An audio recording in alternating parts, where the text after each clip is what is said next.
Good morning, good afternoon, good evening, and welcome to another episode of Voices for Excellence, our third annual Black Excellence Series. I am your host, Dr. Michael Connor, CEO and founder of the Agile Evolutionary Group, and of course, the proud host of BFE. And thank you again for tuning into another episode during our Black Excellence Series, highlighting extraordinary Black leaders across the country. And today's guest is, yes, an extraordinary Black leader who many across the country contact because she's just one of the legacy superintendents, legacy educators in South Carolina, across the country, that a lot of people lean on for, I like to say, leadership tips, leadership strategies, because listen, her toolkit is full of it. And I would like to welcome Dr. Vallerie Cave, who is the proud superintendent of Allendale County Schools in South Carolina. Again, I have been following Dr. K's work for a very long time, but I got to meet her where we actually sat on a panel in Savannah, Georgia, during the Rural School Conference. And as we were just talking, we took a long time. We were talking. I just said, Dr. K, I got to have you on my podcast, and I want to highlight you during the Black Excellence Series. And she said yes, and that was months ago. Now we're here recording. So it is just an absolute honor, a true honor, to have Dr. Vallerie Cave on Voices for Excellence during our third annual Black Excellence Series. Dr. Cave, how are you, good sister? I know you got hit with a lot of snow down in South Carolina, and of course you handled it well. How you doing down there? I'm doing well, Dr. Connor. Thank you so much for the invitation. And yes, we did get a lot of snow, but we handled it well and we're all back in. First day back, but we're here, moving along. Absolutely, Dr. Cave. When I saw that, I was reaching out to all of my colleagues down south to see if they were okay. And one of our mutual colleagues that we know, Dr. Cave, she said, I think we got more snow than you guys got up in New York. We did. It paralyzed us. We were out of school for a whole week down here, but God would have it that we would all make it through it. And our buses are back rolling today and our children are resilient. So we are starting again and getting them refocused.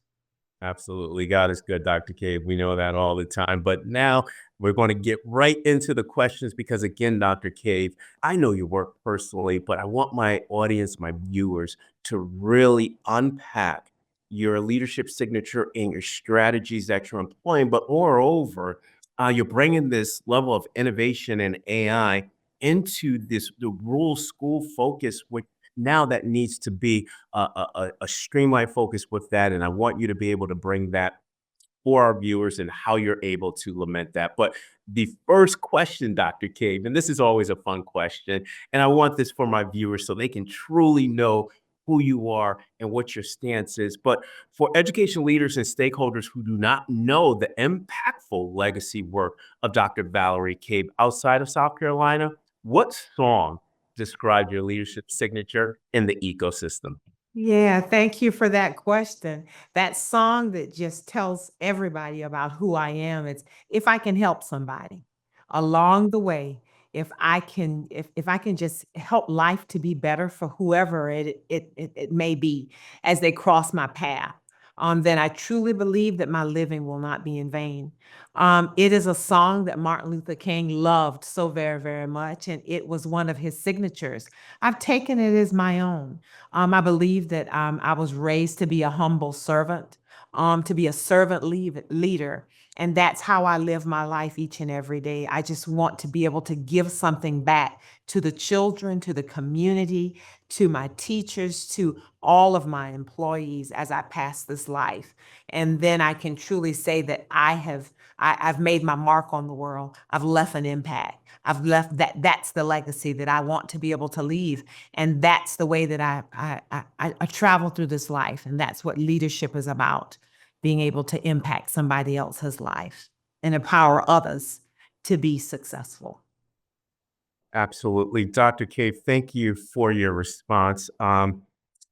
If I can help somebody along the way, wow, and yes, know that song. We know MLK, one of his favorites that he loved, but What resonates with me, Dr. Cave, and this is just steadfast in the leadership work you have articulated over the past 30 years, more than 30 years, is being a humble servant to your constituencies and that servant leadership that's rooted on your most important customers' needs, which I always say is our families and students, empowering, right? And I think that when we start unpacking that word empowerment now in the AC state of education after COVID, it is so important. I like to say it's an educational imperative because of the fact that we need that interdependent collaboration, that synergy to continue to move our model forward with that. And that impact and empowerment is so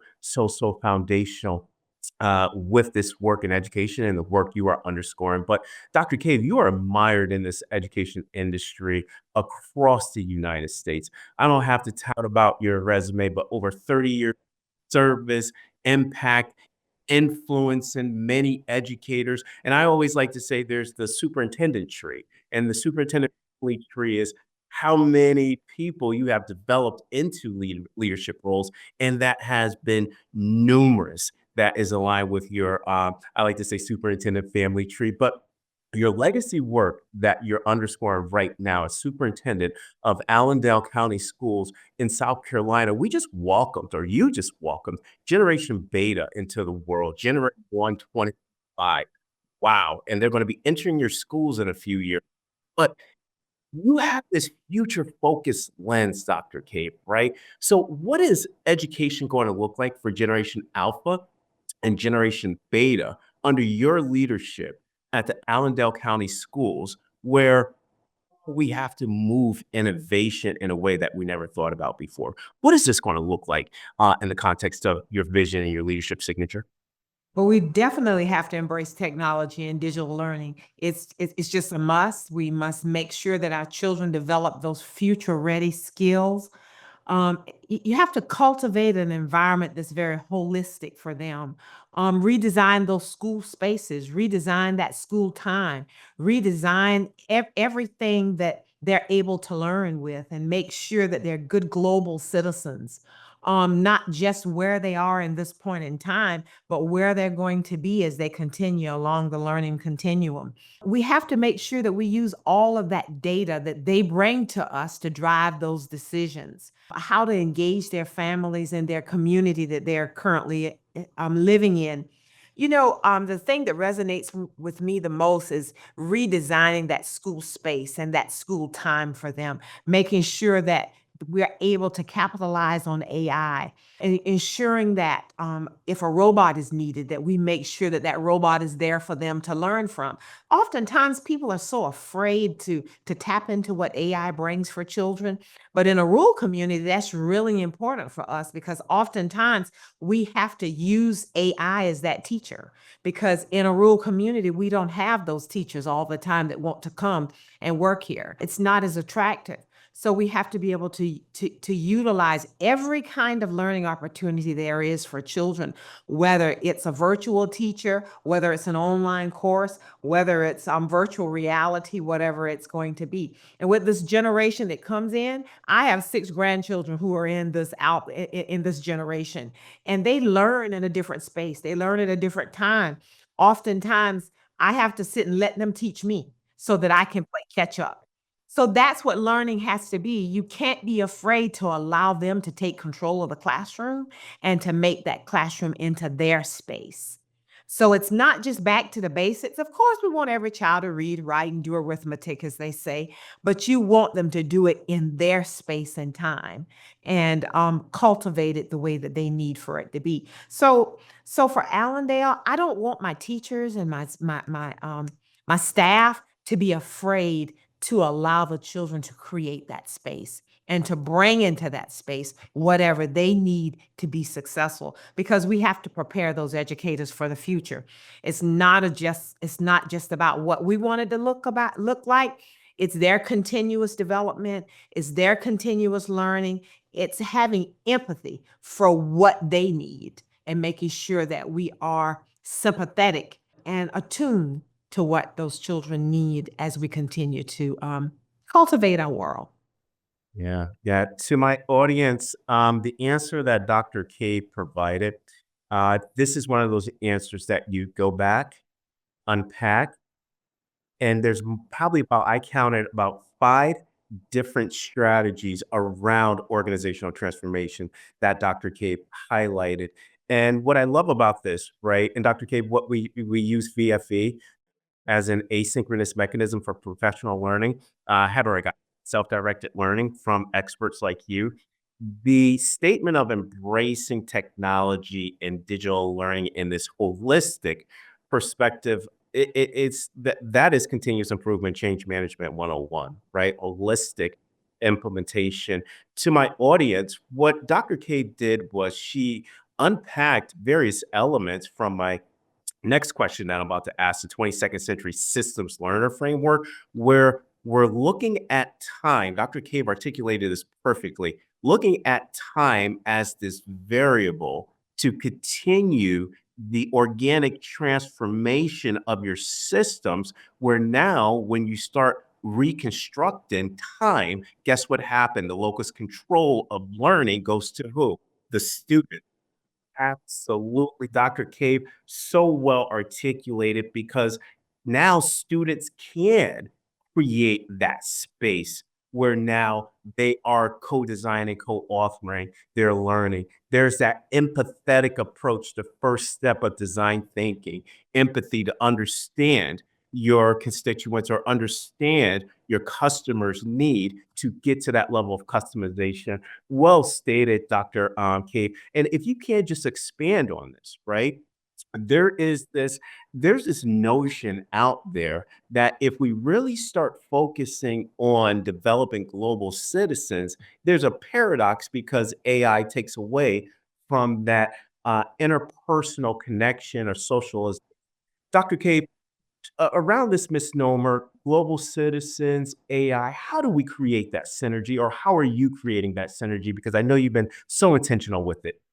Yes, yes, most definitely. Well, we teach our students to respect the diversity around them and to be able to have a more global perspective in terms of being inclusive of all curricula. For example, here we're working on gamification for students. We're working on STEM and those types of coding skills, teaching children to focus on those critical thinking types of skills and what that ethical behavior looks like in a digital learning environment for them. So to respect AI, to respect what that global world looks like for them, and to be able to take charge of that in their own space. So that's what we're focusing on for us. That's what it looks like.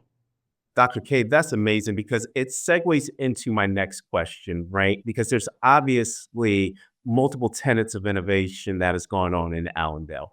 Gamification, you talked about coding.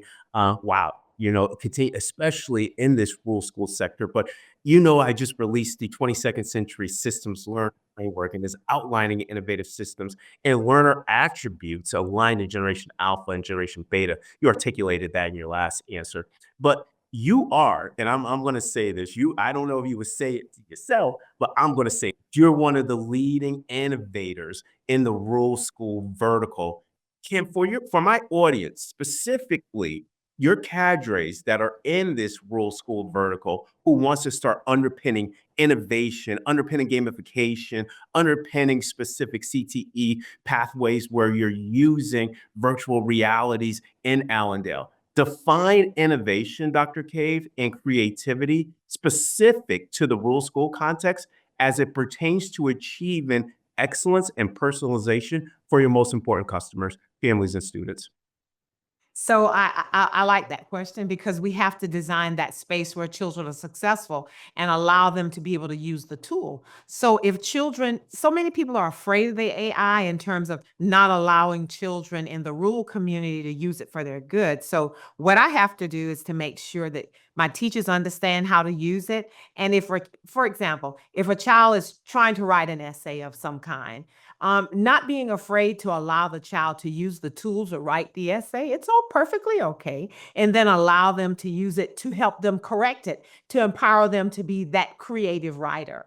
I have several virtual teachers, and And in that virtual classroom, my children have to depend on that virtual teacher to allow them to learn that content and to be able to grasp those contents, that content. But in the classroom, my children also have to have some kind of robot or some kind of virtual aid to be able to keep them on task, to be able to allow them to learn in that space. So for us in Allendale, I want my children to have every opportunity to be able to use those AI tools, to be able to use that STEM education that they have to make sure that they are on target. They can compete outside of the small rural environment when they go apply for those scholarships. I want the very best possible for them. So we try not to shut anything out in that space.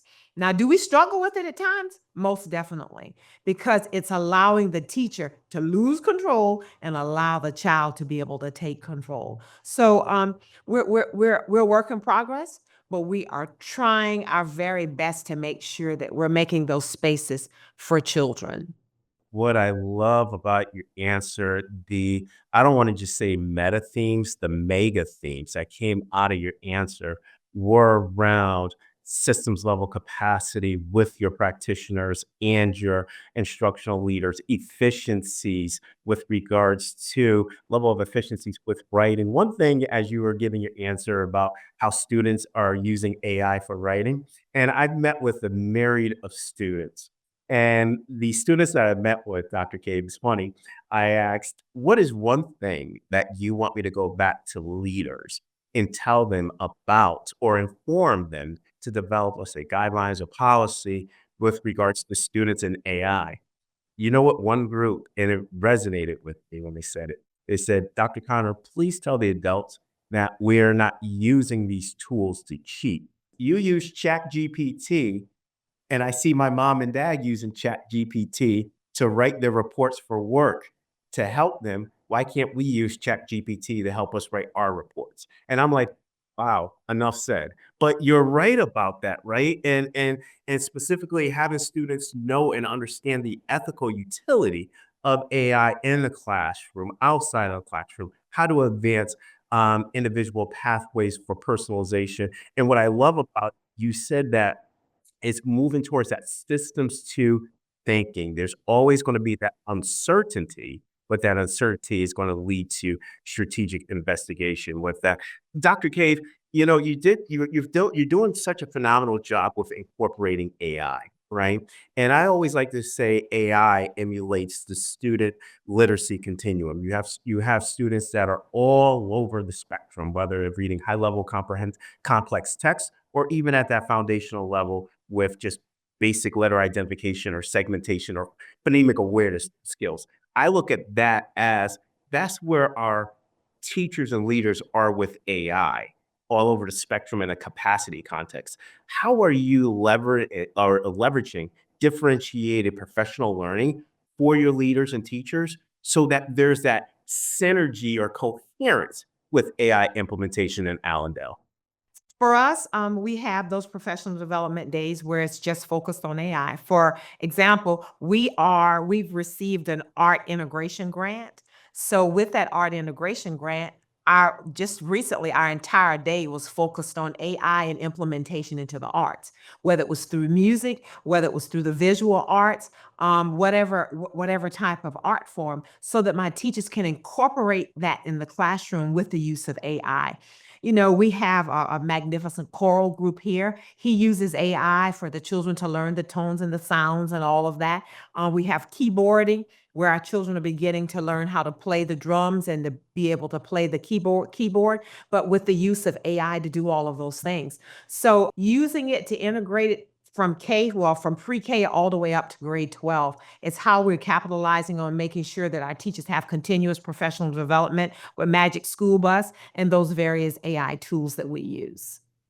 Phenomenal, Dr. Cave. Systems two thinking.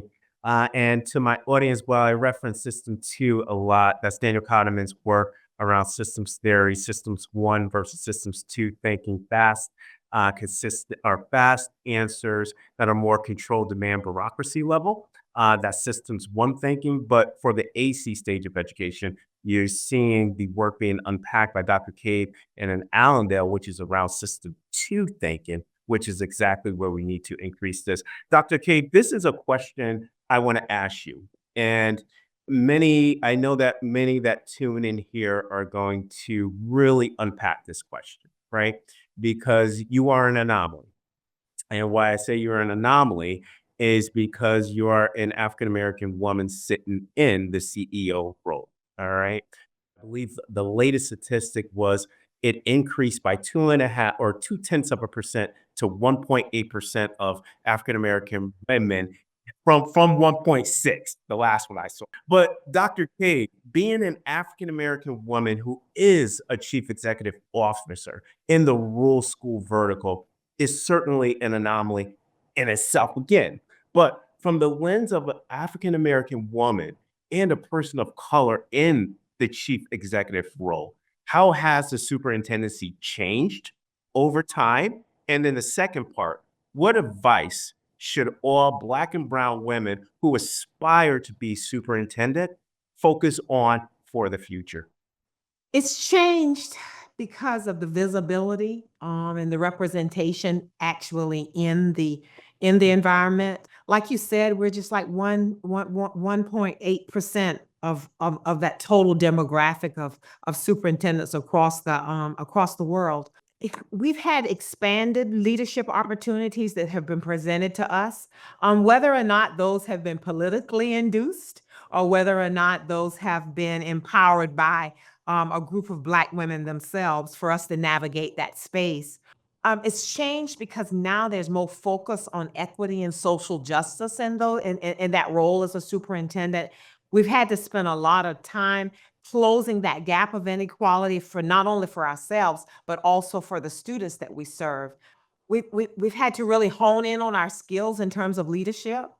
We've had to make sure that we understand what rigorous curriculum looks like, not only for ourselves, but also for the children. We've had to change in terms of being very culturally responsive to all of those demographic groups. So for us, for me in my space, that's one reason that it is that's how it has changed.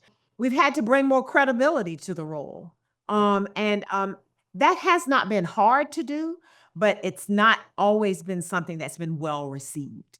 There's a saying that my grandmother said that, you've got, if you're an African American woman, you've got to be at the top of your game all the time because you're competing in those spaces that are not always open to you. So you have to bring your A game all of the time. So I've capitalized on that by having some great mentors in my life, not only from my mom, but from those women and men who share the space. So if my advice that I could offer to anyone is to build that leadership network, build that leadership mentorship. Make sure that I have a strong leadership identity for myself. Make sure that I have every kind of that I capitalize, excuse me, on every learning opportunity that I have. And don't be afraid to go up against the big ones. It's okay. Um, I bring a wealth of information from a small space, but I'm not afraid to get in the big space and talk about it with others. And for us as women, making sure that we don't forget self-care. That's really important. And making sure that I stay resilient in all of those things because unless I take care of me, I can't take care of the others. And being an advocate for each other and reaching back, getting someone else who is trying to go this road with me or behind and making sure I empower them to do the same. So it's about connecting, using the collective intelligence that I have, and using the collective intelligence in the room and fostering that for good for myself and for others. You gave me goosebumps, Dr. Cave. I'll tell you this, if I wasn't having so much fun with what I'm doing with my corporation, I would come work for you. That is an answer that you want to play back and unpack multiple times. Wow. Build the leadership network, strong learning opportunities, and to expand on that. Dr. Cave, thank you. Because the reason I asked that question is multiple people reach out to me, whether it be phone or whether it be email.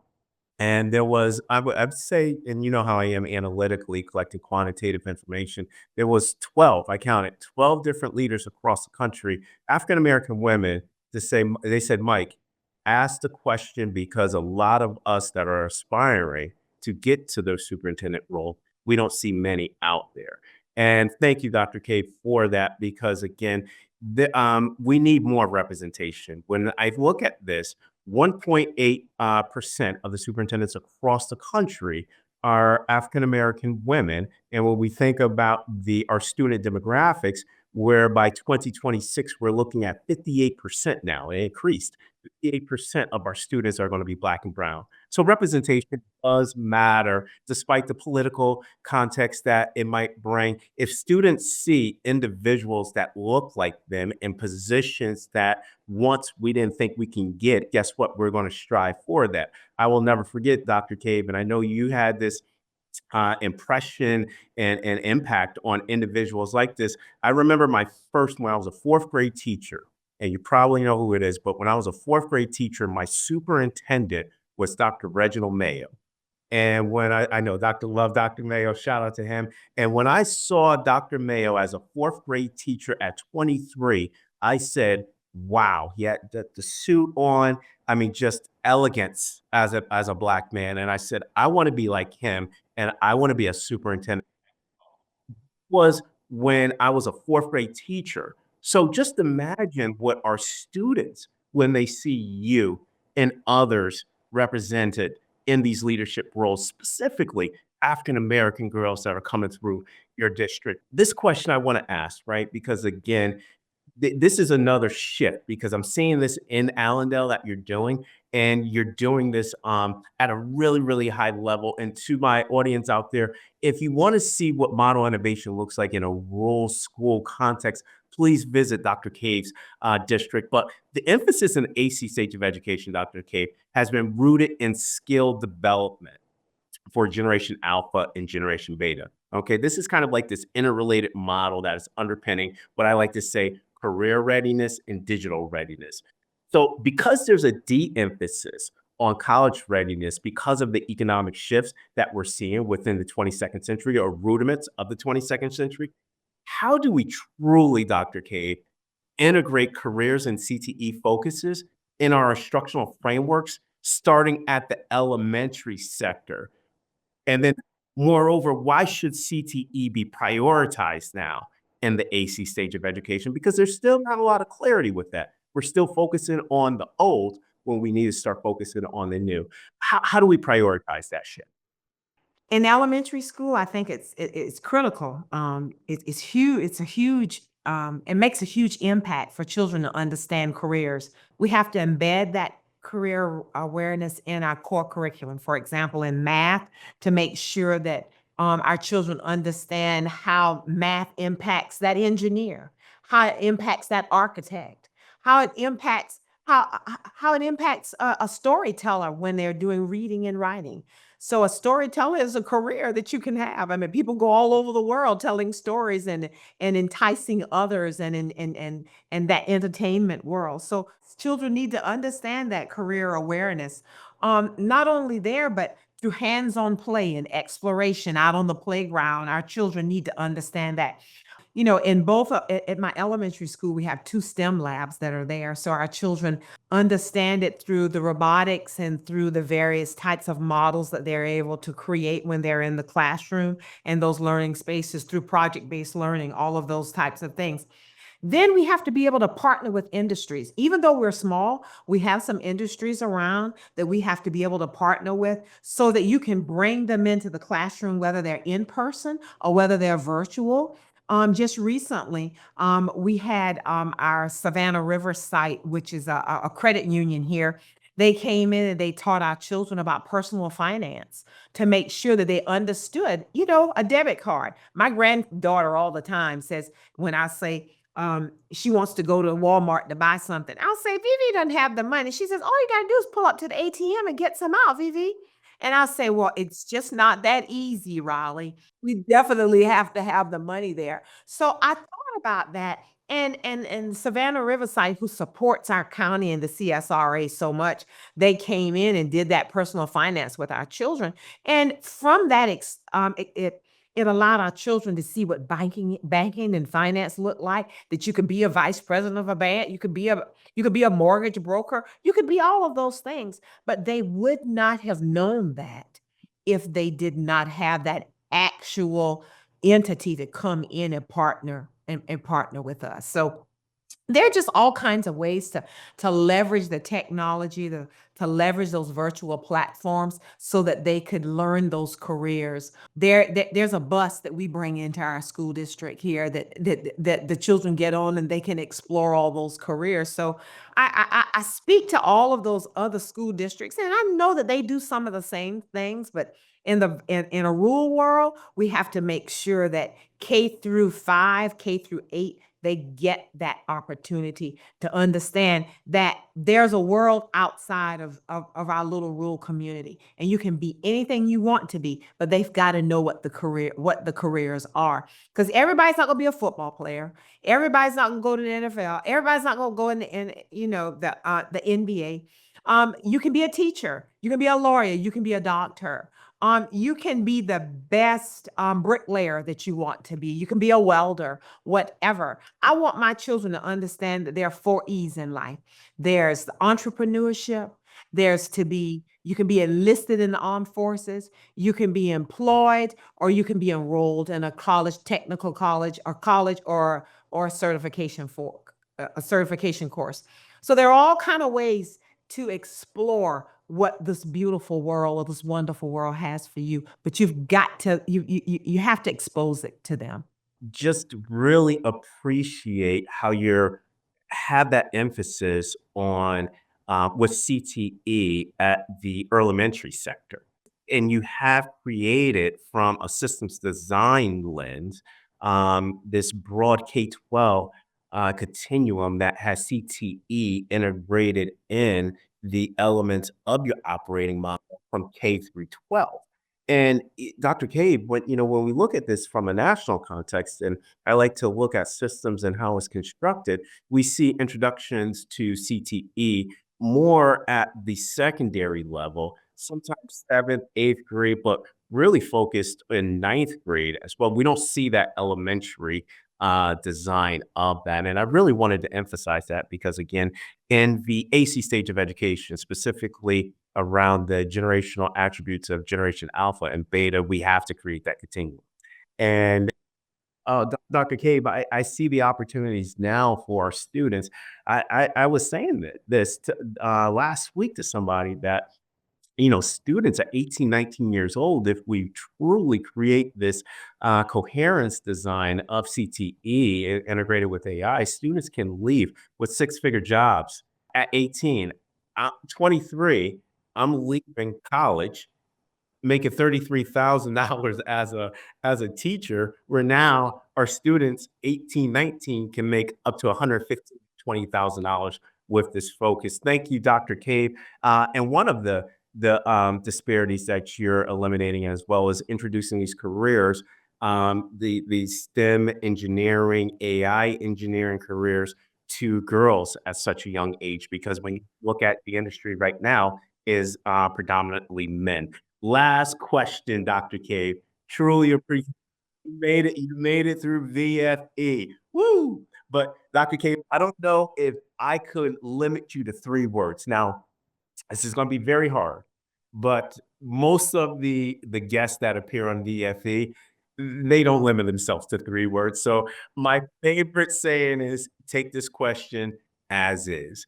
What 3 words do you want today's audience to leave our podcast regarding innovation, creativity, and excellence in the AC stage of education? 3 words. I'll try to be brief with those 3 words. Those 3 words are adaptability, collaboration, and transformation. Those are the 3 words that I want everyone to just really resonate on. Adaptability, because of the fact that you've got to be able to adapt to the change, because change is essential for this world.